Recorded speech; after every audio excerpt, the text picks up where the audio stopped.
अस्सलामुअलैकुम, welcome back to my channel. मैं हूं सदफ़ गज़ाली और आप देख रहे हैं मेरी जनाब आज की रूटीन। ये एक रूटीन डे है और आज के दिन में ख़ास ये है कि आज मेरी रामीन माशाल्लाह 6 माह की होगी, तो मैंने इसकी 6 मंथ सेलिब्रेशन करनी है। तो उसी की सारी तैयारियां मैंने आपके साथ दिखानी है कि मैंने अकेली कैसे ये सारी तैयारियां की हैं। मामा को मिलना नहीं था, मामा को उमा नहीं करना था। चाय की देग चढ़ चुकी थी क्योंकि सारे बच्चों ने चाय पीनी होती है और सर्दी के मौसम में कहते हैं कि बच्चों को चाय दें बड़ी अच्छी होती है। वैसे मैं जब अपनी फैमिली में हम लोग रहते थे ना, तो सेकंड ईयर तक हम लोग नाश्ते में मिल्क शेक के साथ ब्रेड जैम खाते थे, पराठा एग खाते थे, हर चीज़ मिल्क शेक के साथ खाते पीते थे। या एप्पल शेक होता था या बनाना शेक होता था। और पाकिस्तान में बड़ा ये ट्रेंड है जी, बच्चों को चाय दे दो, सर्दी है बच्चों को चाय दे दो, रस खाना है बच्चों को चाय के साथ दे दो, हर चीज़ चाय के साथ दे दो। मुझे याद है हम लोग रस भी दूध के साथ खाते थे, इवन हम लोग बिस्किट भी दूध में डिप करके खाया करते थे। बट जैसा देश वैसा भेस, एक बंदा जो है ना सबका माइंडसेट चेंज नहीं कर सकता। लाइक फैमिली में इतने सारे मेंबर्स होते हैं और फिर जॉइंट फैमिलीज़ में दादी की अपनी, फूफो की अपनी, पापा की अपनी, चाचे की अपनी, सबकी अपनी अपनी चलती है, तो हम कुछ कर नहीं सकते। रामीन की 6 मंथ सेलिब्रेशन के हवाले से बताती चलूँ कि अक्सर लोगों का ये मानना होता है ये एक फ़जूल ट्रेंड चल पड़ा है। देखें, फ़जूल है या नहीं है, जिसको अच्छा लगता है वो कर ले, जिसको नहीं अच्छा लगता वो ना करे। मुझे अच्छा लगता है बच्चों की छोटी छोटी खुशियाँ सेलिब्रेट करने के लिए। तो ज़रूरी नहीं है कि हमने कोई सेलिब्रेशन करनी तो हमने सारे मोहल्ले को इकट्ठा करना है। आपस में करें, अपने घर में करें, अपने घर वालों के साथ करें और बच्चों के लिए दिन को स्पेशल बनाएं। ये फ़ोकस मत किया करें कि जो आएगा वो क्या खाएगा, या अब कुछ खाने को नहीं बनाएंगे तो ऐसा कैसा होगा। तो मेरे घर में भी यही सिलसिला चलता है कि मैं कहती हूँ कि जस्ट बच्चों की सेलिब्रेशन किया करें। बट हमारे घर में भी यही होता है कि नहीं जी, ये पका लो, वो पका लो, ऐसा कर लो, ये नहीं अच्छा लगेगा, वो नहीं अच्छा लगेगा। खाते तो हम रोज़ ही रहते हैं, तो अगर हम थोड़ा सा एक्सपेंस फिर बच्चों की सेलिब्रेशन पे कर लें तो कुछ उसमें हर्ज नहीं होता। यहाँ जी रात के धुले हुए जो बर्तन थे उनको मैं ठिकाने लगा रही थी। और ये हमारे फीडर जो हैं ये भटकते ही रहते हैं, हर वक्त नज़र आते रहते हैं, क्योंकि रात को बच्चों ने पी के सोने होते हैं। और अभी मैंने वॉश करके रख देने हैं फ्रीज़र में। जब तक चाय नाश्ता वगैरह बन रहा था तो मैंने कहा कि मैं ये नीनी पूरी होगी काकी की। तो नाना का फ़ोन आया था, कहती है मैं आयज़ा याद आ रही है आज सुबह सुबह। है जोजो की तो आइज़ ही नहीं कर रही है। जोजो क्या चाहिए? ब्रेकफास्ट करना है, ब्रश करना है, जो जाओ फेस वॉश करो, ब्रश करो। एक एक करके बच्चे उठना स्टार्ट हो चुके हैं और यहाँ पे मैं कप शप रेडी कर रही हूँ। आप देख रहे होंगे कि मैंने अभी तक खाने के लिए कुछ नहीं बनाया, तो मैं पहले ये समेटा समेटी कर लूँ, क्योंकि हमारा जो स्टोव है ना उसमें एक साइड के बर्नर में गैस आती है और दूसरे की स्लो हो जाती है, तो पराठे बनाने के लिए ना फिर थोड़ा मसला हो जाता है। तो मैंने अभी पराठे बनाने स्टार्ट नहीं किए थे। और हम लोगों के ट्रेंड है जी पराठे के साथ फ्राइड एग ही खाने हैं, मेरे मियाँ ने भी और मेरे बेटे ने भी। और फिर इन दोनों के पीछे मैं भी वही खा लेती हूँ। और ऐज़ा रुबाब एग वगैरह नहीं खाती नाश्ते में, इन्होंने चाय पराठा खाना होता है। वही चाय वाली स्टोरी जो मैं सुना रही थी कि इनको आदत है जी चाय पराठा खाने की।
क्या कर रहे हो?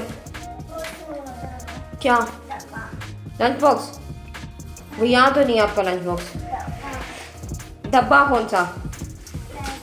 लंच का डब्बा वो अंदर पड़ा हुआ है रूम में, वो उधर स्टैंड पे पड़ा जहाँ सोए थे। चाय जी अपने लास्ट मराहल पे आ चुकी है, इसलिए मैंने इसको स्लो करके रख दिया और पराठे बनाने स्टार्ट किए हैं। और मेरे जो पराठे हैं ना ये वर्ल्ड फेमस हैं मेरे पराठे बड़े अच्छे बनते हैं और जो चीज़ मेरी अच्छी बनती है ना मैं कहती हूँ कि वो वर्ल्ड फेमस ही है।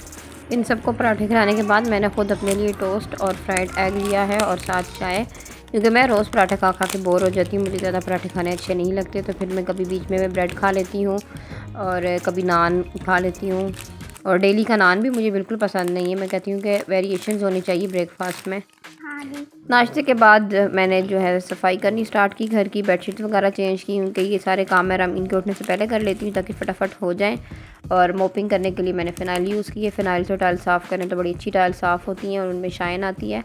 टाइल्स से डिटर्जेंट वगैरह यूज़ नहीं करना चाहिए, उससे मार्क्स पड़ जाते हैं।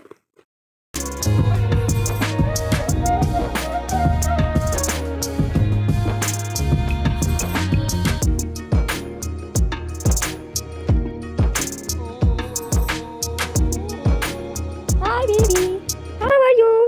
कहाँ गई थी? खेल रही थी? Good girl baby, very nice baby mamma का। जी बेबी हमारा उठ गया था और यहाँ पे आप लोग देख रहे होंगे बेड के साथ दोनों तरफ छोटी छोटी चारपाइयाँ लगी हुई हैं, क्योंकि हम सारे एक ही रूम में सोते हैं तो इस वजह से मुझे ऐसा अरेंज करना पड़ा है। तो यहाँ पे जी नाश्ता जुनेद भाई का चल रहा है और रामीन का, एक्चुअली तो रामीन का नाश्ता चल रहा है, बट जुनेद भाई जो हैं ये जब जब कोई ब्रेकफास्ट करता है ये उसके साथ बैठ जाते हैं खाने के लिए। और जब इस टाइम पे हम बैठते हैं ना तो फिर मैं भी साथ थोड़ा बहुत खा लेती हूँ, क्योंकि काम करने के बाद मुझे भी भूख लग जाती है। तो जो लोग मुझसे पूछते हैं ना कि तुम क्या खाती हो और क्या करती, तो आप देख लें कि मैं ऐसे खाती हूँ, दो दफ़ा नाश्ते करती हूँ, मेरी स्मार्टनेस का ये राज है। जुनेद एक दफ़ा मैं अपना सारा नाश्ता ख़त्म नहीं करता तो फिर इसको मैं थोड़ी देर बाद खिला देती हूँ। और रामीन को मैं यहाँ पे गाजर की प्यूरी खिला रही हूँ, जिसको मैंने बनाया है गाजर को स्टीम करके और उसको ब्लेंड कर लिया है उसी पानी में। और इसकी रेसिपी भी मैं आपके साथ शेयर कर दूँगी, जिन मदर्स के बेबीज़ छोटे हैं वो देख लेंगे कि किस तरह बनाना है। और रामीन जब छोटी थी ये माशाल्लाह हर चीज़ खा लेती थी और इसलिए इतनी हेल्दी थी, बट अब ये कुछ भी नहीं खाती और बहुत वीक हो गई है। अब आप वहाँ क्या लेने चले? बेटा उसने जो सुबह नाश्ता छोड़ा था ना उसका नाश्ता आपको मज़े का पराठा बना देती हूँ।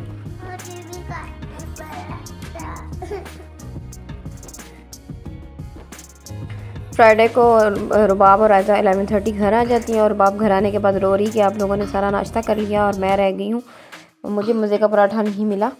तो मैंने रुबाब को फिर मज़े का पराठा बना के दिया है। और जी यहाँ पे रामीन का केक आ गया है, 6 मंथ बर्थडे का केक, जो कि मैंने बनवाया है हेलो किटी थीम पे। और ये केक इनकी खाला ने भेजा है, उनका फ्रोज़न फूड का और बेकिंग का होम बेस बिज़नेस है और स्वीट एंड साल्टी नाम से उनका फेसबुक पेज भी है और इंस्टाग्राम पे अकाउंट भी है, तो आप भी उसको चेक कर सकते हैं। और बड़े ही रीज़नेबल प्राइस में छोटे छोटे ओकेजन्स के लिए अगर आपने केक्स बनवाने हों तो आप इनसे बनवा सकते हैं। वैसे रामीन को ये केक गिफ्ट आया था और इसकी प्राइस मेरे ख़्याल में 450 है। वैसे ये पता नहीं अब तो 550 हो गई होगी, क्योंकि ये पहले का ऑर्डर है जब रामीन 6 माह की थी। तो बस ये छोटा सा क्यूट सा केक है। हाफ़ केक हमने बर्थडे के लिए रखा और हाफ़ केक हमारे ना 100 सब्सक्राइबर्स पूरे हुए तो हमने उसकी सेलिब्रेशन करनी थी। और ये जो केचप है ना ये होममेड केचप, ये हमें एज अ गिफ्ट आई है।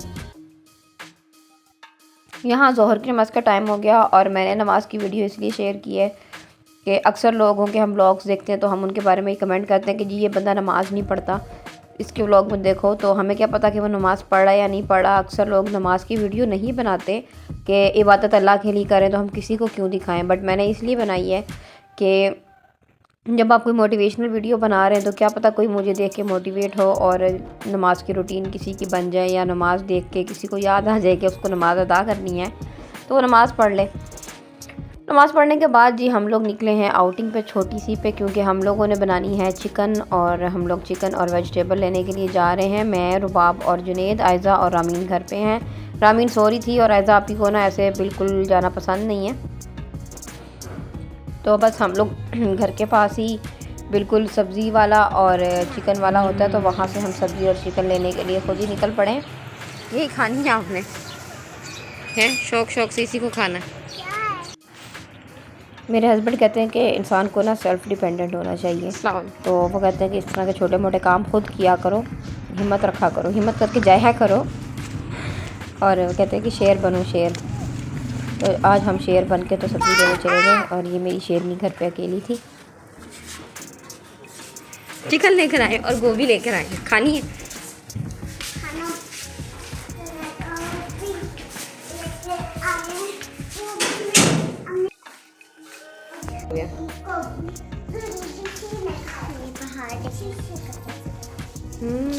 ये क्या कर रहे हो गंदे बच्चे से? जी मीनाक्षी ने क्या करी थी? अब जी स्टार्ट करते हैं चिकन, और मैं आपको चिकन वॉश करने का एक बेस्ट तरीका बताती हूँ।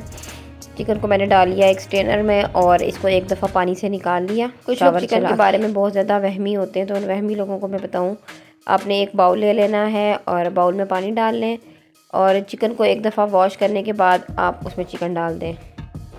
फिर आपने क्या करना है जी, उस चिकन पे आपने डाल लेना है सिरका और नमक। ये दोनों चीज़ें डाल के आपने उसको थोड़ी देर रख देना है। सिरका जस्ट अंदाजे से आप डालें, ज़्यादा डालने की ज़रूरत नहीं। और अराउंड 1 टीस्पून जो है वो नमक का मैंने इसमें डाल के इसको थोड़ी देर के लिए मिक्स करके रख दिया है। मीनवाइल जी हम सब्ज़ी काट लेंगे। मैं बनाने लगी हूँ गोभी और चिकन, और ये चिकन थोड़ी देर रखने के बाद ये देखें इसमें से जो भी ब्लड और इस तरह के छोटे छोटे ज़र्रे रेसिडुअल्स, ये चर्बी वगैरह और इस तरह की चीज़ें जो खुद ब खुद ही निकल रही हैं, आपको ज़्यादा मेहनत नहीं करनी पड़ेगी इसको क्लीन करने के लिए। और इसके बाद मैं स्ट्रेनर में डाल के इसको अच्छे से वॉश कर लूँगी, तो ये इसकी परफेक्ट सी सफाई हो जाएगी। यहाँ फटाफट मैं गोभी काटने की कोशिश कर रही थी और थोड़ा सा मैस भी क्रिएट हो रहा था, तो उसको इग्नोर कीजिएगा, क्योंकि रामीन जो है वो अभी तो खेल रही है, तो इससे पहले कि वो रोना शुरू हो जाए और मुझे बीच में खाना छोड़ के जाना पड़े, तो बस मैं जल्दी जल्दी के काम ऐसे ही करती हूँ। तो यहाँ पे मैंने जी फटाफट से गोभी को चॉप कर लिया है। कुछ लोग गोभी को काटने के लिए बड़े बड़े सिस्टम चलाते हैं, पता नहीं कौन कौन से सिस्टम्स होते हैं। खैर मैंने तो गोभी ऐसे ही बनानी होती है, क्योंकि हम हलवा गोभी पकाते हैं, बिल्कुल गोभी को मिक्स कर देते हैं, तो इसलिए ज़रूरत नहीं होती इतनी सजावट बनावट की।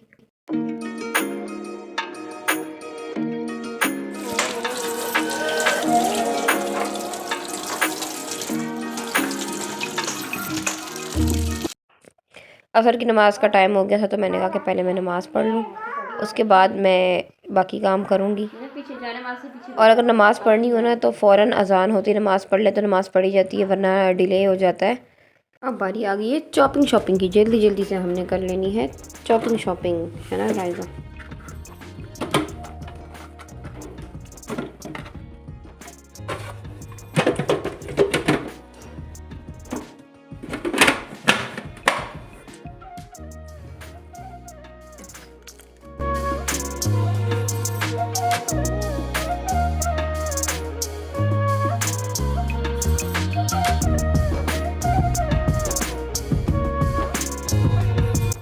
हाँ, स्टार्ट होती गोभी चिकन की रेसिपी, और सबसे पहले मैंने आग लगा दी है।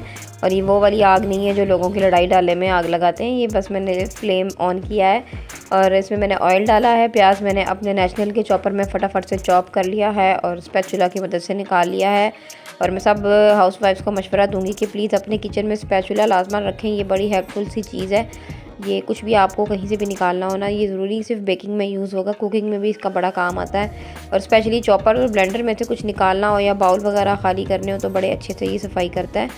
तो यहाँ जी मैंने प्याज चॉप करके इसको मैंने लाइट गोल्डन कर लेना है, और जब तक मैंने लहसुन अदरक पीस दिया, जब तक प्याज गोल्डन होता है मैंने कहा मैं मिसाले निकाल लूँ। तो नमक, लाल मिर्च, हल्दी, सूखा धनिया, ज़ीरा पाउडर और गरम मसाला पाउडर, ये सब मैंने निकाल लिया है। और ये जो छोटा जार है इसमें अदरक पाउडर है, थोड़ा सा अदरक पाउडर भी मैं ऐड करूँगी ताकि चिकन की स्मेल ना आए, थोड़ा सा फ्लेवर चेंज हो जाता है। और प्याज लाइट गोल्डन हो गए थे तो इसमें मैंने लहसुन, अदरक और हरी मिर्च तीनों चीज़ों को जो चॉप किया था मैंने वो ऐड कर दिया है। उनको ऐड करने के बाद मैंने मसाले डाल लिए हैं, वही नॉर्मल मसाले, 1 चम्मच नमक का, 1.5 टीस्पून लाल मिर्च की और 1/4 हल्दी का और हाफ़ स्पून ज़ीरा पाउडर का, 1 चम्मच सूखा धनिया पाउडर का, सब कुछ मैंने डाल के उसको फ्राई कर लिया है। और अब टमाटर चॉप किए हैं, टमाटर चॉप करने के बाद चॉपर को साफ़ करने के लिए पानी डाला है, और वो पानी और टमाटर डाल के मैंने इसको मिक्स कर लिया है। और इसके बाद अब मैं इसकी करूँगी भुनाई। पहले ये ड्राई हो जाएगा, ऑयल छोड़ देगा, फिर इसको थोड़ा सा और भुनेंगे और फिर पानी डाल के भुनेंगे थोड़ा सा और, एक एक घूंट पानी डाल के 2 से 4 दफ़ा इसको अच्छे से भून लेंगे। टमाटर गलने के लिए थोड़ी सी देर के लिए मैंने इसके ऊपर लिड दे दी है, लिड दे के तो टमाटर गल जाएंगे। और जी मैंने काउंटर टॉप को चमका दिया है वापस फिर से। किचन में ब्लैक काउंटर टॉप बहुत ग्रेसफुल लगता है और बड़ा ज़बरदस्त सा लुक आता है जब साफ़ होता है, बट इसके ऊपर ज़रा सा भी कोई चीज़ गिरती है ना तो ये फ़ौरन नज़र आता है। तो मेरे ख्याल में जो लाइट गोल्डन कलर का आजकल मार्बल लगता है ना वो ज़्यादा अच्छा होता है, वो लगवा लेना चाहिए। और उस पर यह है कि जिस तरह अब मेरे ये सारी चीज़ें ब्लैक में हैं तो ये फिर नज़र नहीं आती हैं। तो इस वजह से मैं तो कहूँगी कि ब्राउन या गोल्ड में लगवाना चाहिए कि सारी आपकी चीज़ें जो ऊपर पड़ी हुई वो भी नज़र आए कि क्या क्या आपने रखा हुआ है। वैसे मैं कुछ भी बनाने लगूँ ना तो मैं एक टॉवल या कोई भी इस तरह का किचन का कपड़ा लेके वो बिछा लेती हूँ और उसके ऊपर ही सारा कुछ रखती हूँ। तो इससे ये कि थोड़ा सा मैस कम क्रिएट होता है। आपने देखा होगा कि रोटी बनाते हुए भी मैंने नैप के नीचे बिछाया हुआ था। खैर जी मसाला भुना गया, इसमें मैंने चिकन डाल के इसको चिकन को फ्राई करना है। और जब चिकन का कलर थोड़ा सा चेंज हो जाएगा, इसको मैंने फ्लेम थोड़ा तेज़ करके तो इसको अच्छे से इसकी भुनाई की है, क्योंकि मुझे बड़ा वहम होता है कि चिकन में स्मेल ना हो। इसके बाद मैंने इसमें गोभी ऐड कर दी है।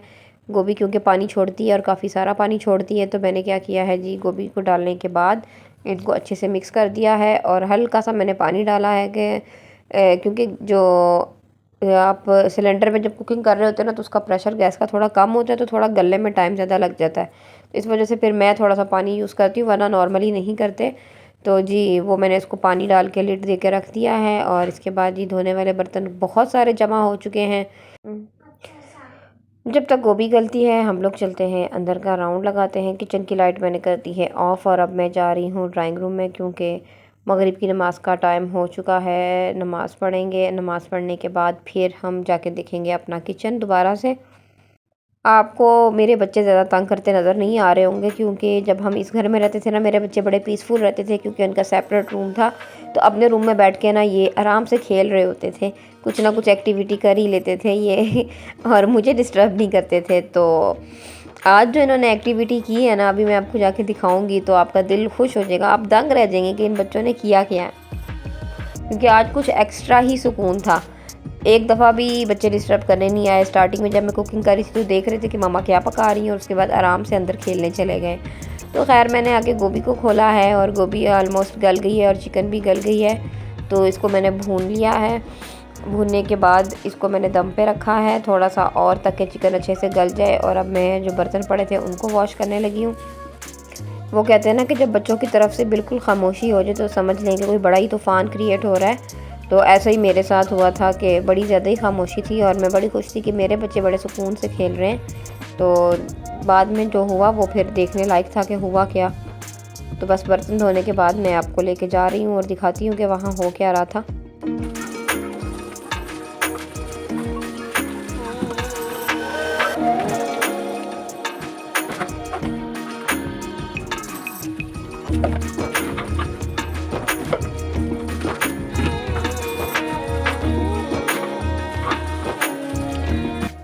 वैसे मेरा मानना है कि बच्चे अगर कुछ मैस क्रिएट करते हैं ना, उनको कर लेना चाहिए। इससे ये होता है कि वो चीज़ों को एक्सप्लोर करते हैं और उनका माइंड जो है वो खुलता है।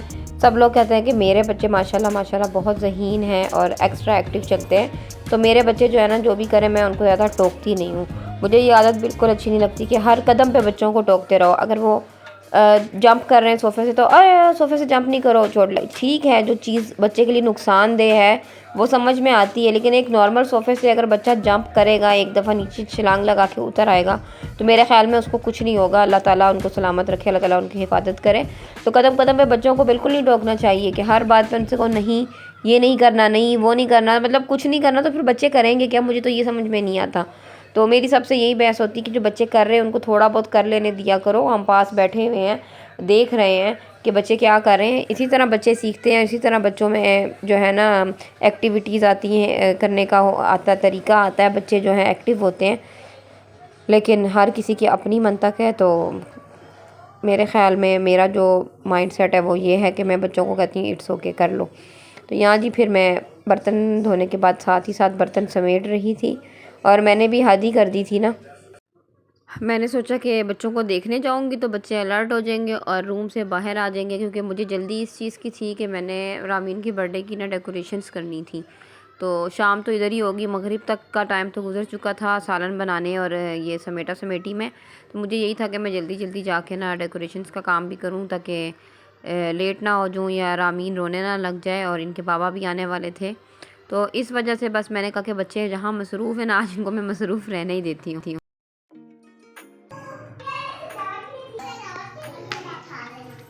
ओ ये क्या किया हुआ है? मामा हम स्नो बनाए हुए, स्नो की रेस लगाने किसके पास? अरे माजिया